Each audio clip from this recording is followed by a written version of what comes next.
At Tutorial 101, our topic for today is special products. So, under special products, we have the square of binomial. So, dalawa po ang pattern sa square of binomial. We have the quantity of a plus b raised to 2 is equal to a squared plus 2ab plus b squared.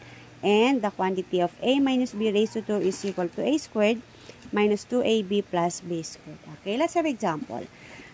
The quantity of 2x plus 3 raised to 2. So, ang gagamitin po nating pattern dyan ay yung unang pattern dahil plus po yung given operation. Plus, plus. Copyin po natin yung pattern. A squared plus 2ab plus b squared. Okay?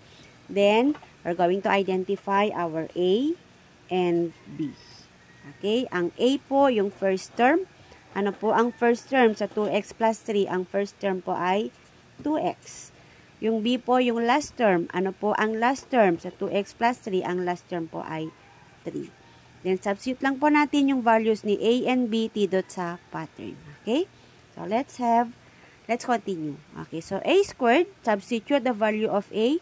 Ang a natin ay 2x raised to 2 plus 2 times ang a ay 2x times ang b natin ay 3.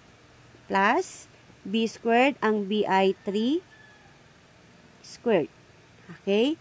And we're going to simplify. Okay, simplify po natin yung 2x raised to 2. So, distribute po natin yung exponent, tatanggalin po natin yung parenthesis. Okay, so 2 raised to 2, x raised to 2, plus 2 times 2 is equal to 4 times x, 4x, times 3, 12x. Okay, plus 3 raised to 2 is 3 times 3, and 3 times 3 is equal to 9. Simplifying further, simplify pa natin yung ating first term. Okay? 2 raised to 2 is equal to 2 times 2, and 2 times 2 is equal to 4. Then, copy x squared, plus copy 12x, copy 9. So, 2x plus 3 raised to 2 is equal to 4x squared plus 12x plus 9.